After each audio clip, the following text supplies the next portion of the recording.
Nafas bukan sekadar tanda bahwa kita hidup, tapi juga pengingat bahwa hidup itu sendiri adalah anugerah yang harus disyukuri. Dalam setiap tarikan nafas, ada harapan baru, dalam setiap hembusan, ada kelegaan yang membebaskan. Nafas mengajarkan kita tentang keseimbangan, bahwa memberi dan menerima adalah bagian dari satu irama. Saat dunia terasa berat, kembali saja pada nafasmu. Di sanalah kesadaran bermula, di sanalah kedamaian ditemukan. Ia tak bersuara, namun mampu meredakan gelisah. Ia tak terlihat, tapi menuntun pada kejernihan batin. Belajarlah dari nafas, tak pernah memaksa, namun selalu hadir, tak pernah berhenti, tapi tak pernah tergesa. Karena dalam diamnya, jiwa kita belajar untuk pulang. Apakah benar setelah bermakrifat, setelah mengenal Allah, kita tidak perlu lagi sholat? Kata orang tertentu, untuk apa sholat? Allah kan sudah ada dalam diri kita. Kalau sholatnya baru ruku sujud, itu belum sholat. Apakah betul demikian? Teman-teman yang melakukan Allah, bukankah Rasulullah atqan nas? Nabi itu orang a'rafun nas, paling bermakrifat. Dan kita tidak menemukan riwayat bahwa beliau meninggalkan sholat sampai hayat beliau.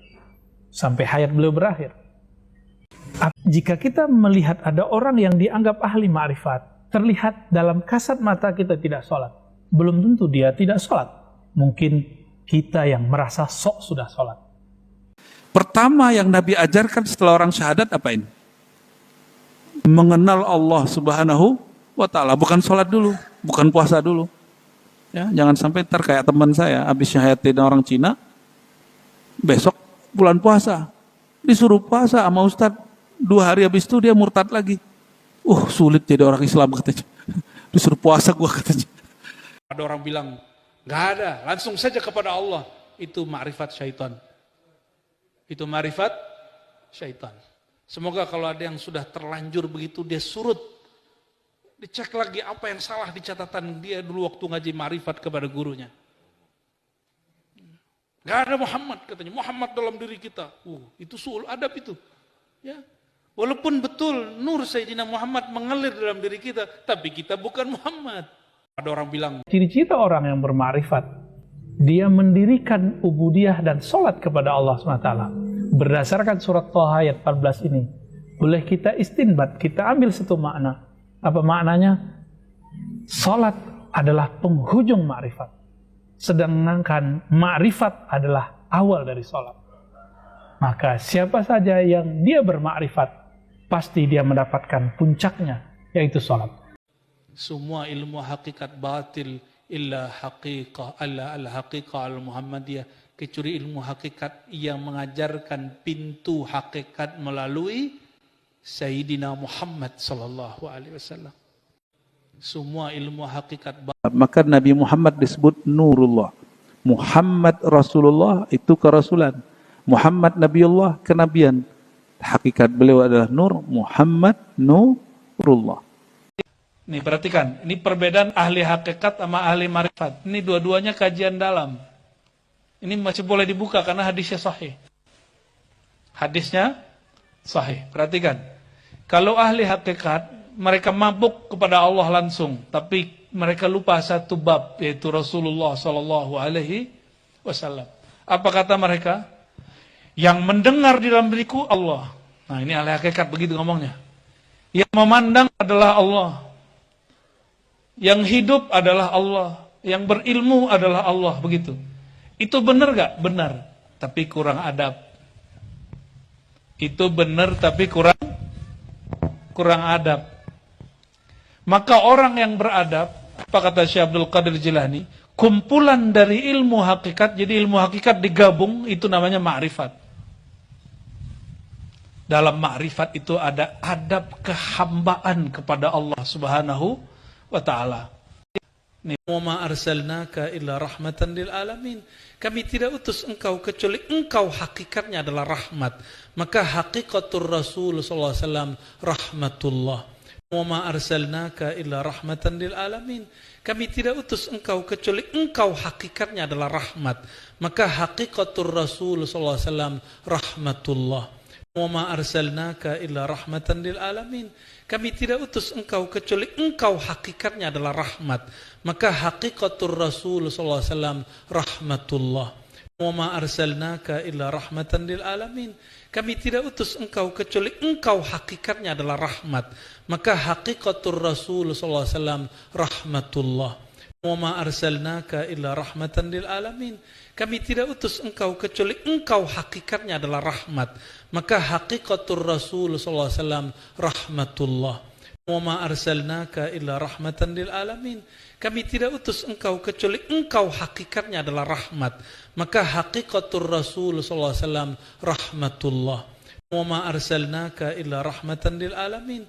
Kami tidak utus engkau kecuali engkau hakikatnya adalah rahmat.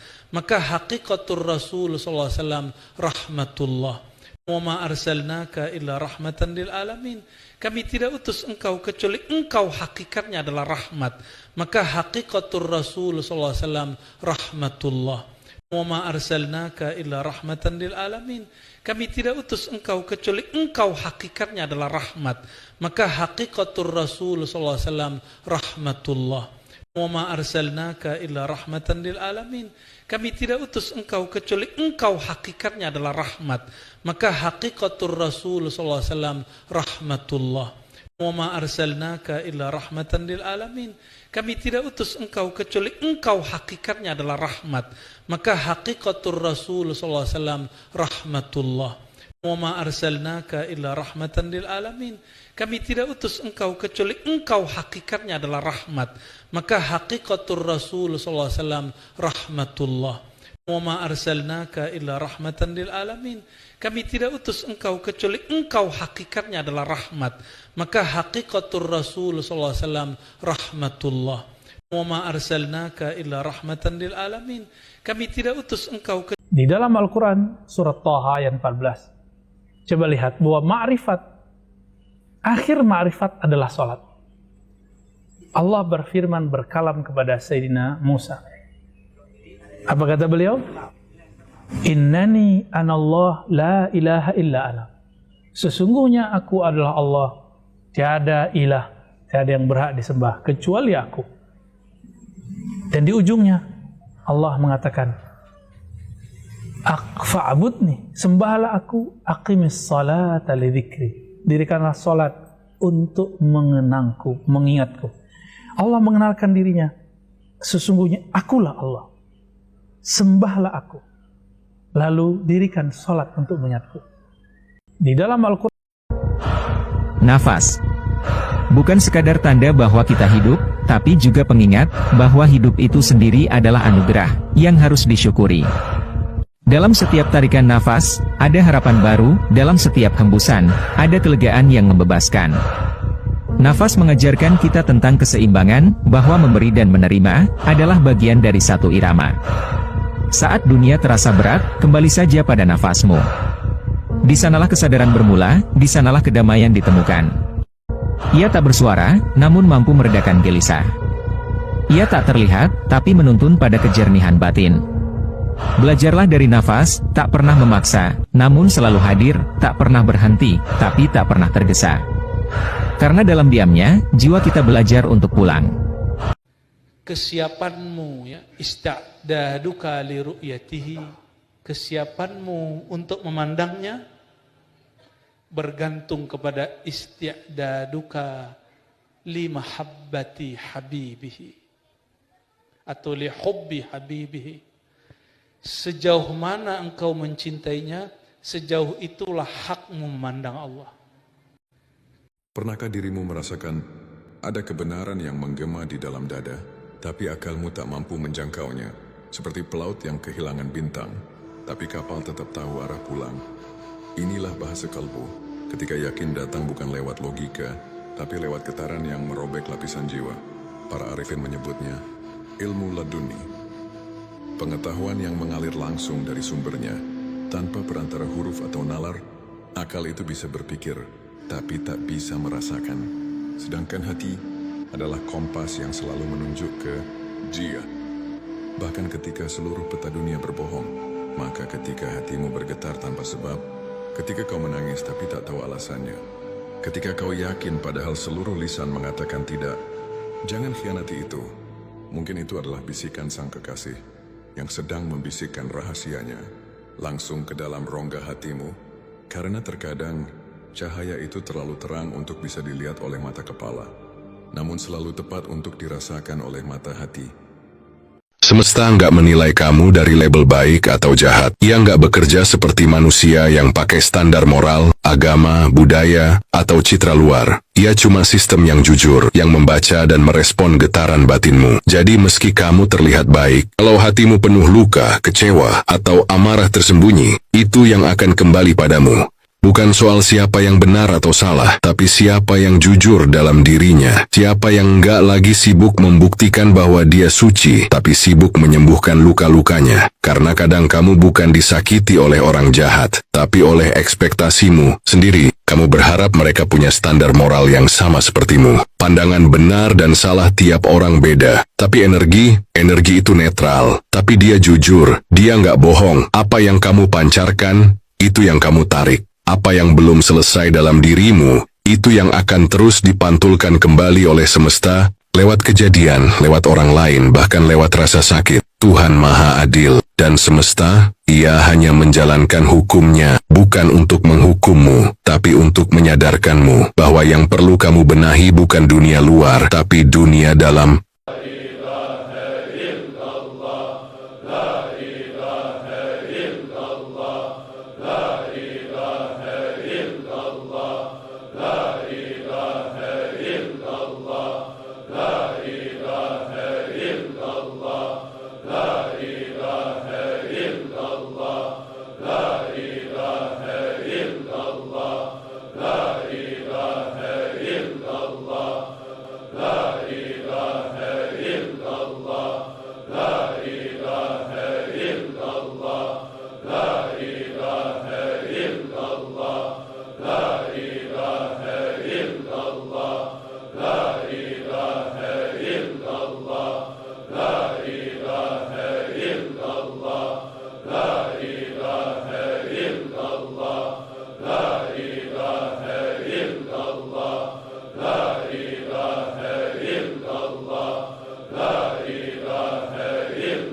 محمد رسول الله بألف ألف صلاة يا رسول الله بألف ألف صلاة يا حبيب الله بألف ألف صلاة يا سيد الأولين والآخرين. هو اسمع يا مجاز هو هو هو هو هو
Dan lihatlah dirimu sekarang. Kamu bukan hanya selamat, kamu berkembang. Bukan hanya bertahan, kamu bersinar. Kamu menjadi versi yang lebih jernih dari dirimu.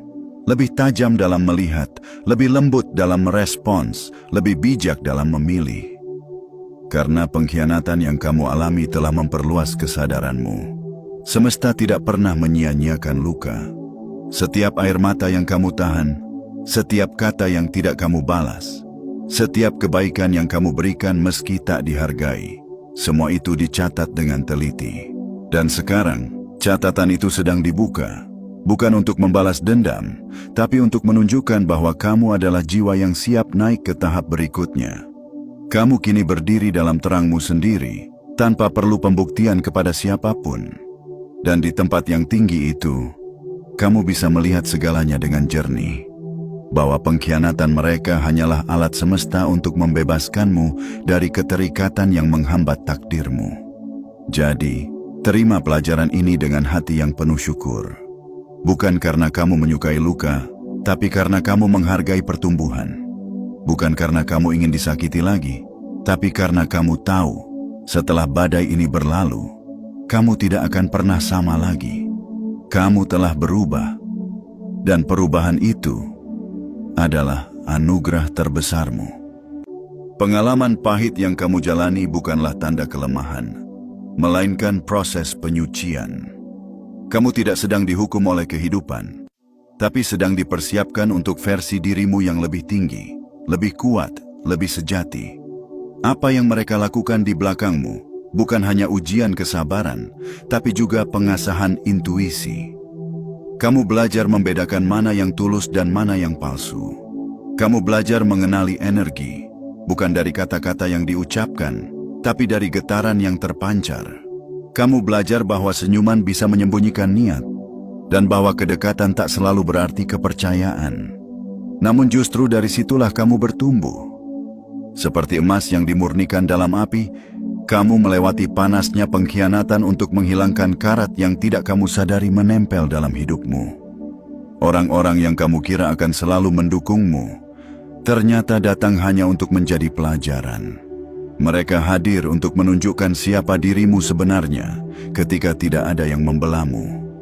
Dan kamu memilih diam, memilih bertahan, dan memilih berkembang tanpa harus menjatuhkan. Kini, kamu tidak lagi sama. Energi itu tidak bisa dibeli.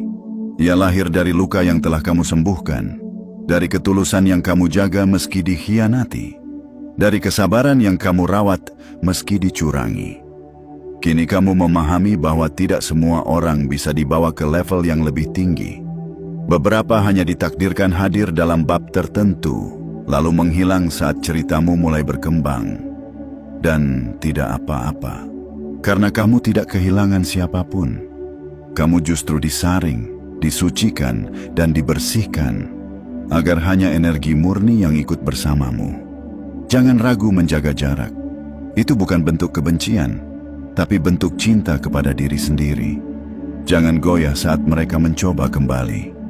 Ingat, kamu tidak bergerak karena tekanan, tapi karena kesadaran.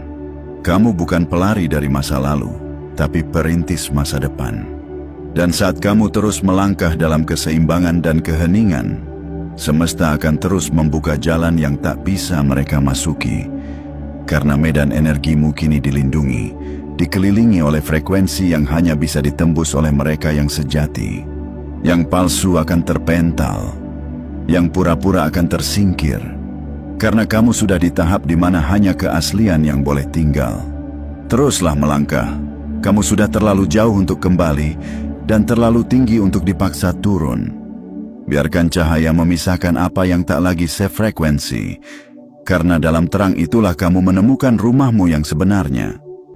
Kini kamu tahu siapa kamu, apa batasmu, dan di mana kekuatan sejatimulah berada. Teruslah melangkah. Jangan tolehkan kepala ke belakang hanya karena terdengar suara dari masa lalu. Biarkan yang pernah menjatuhkanmu belajar dari kejatuhan mereka sendiri.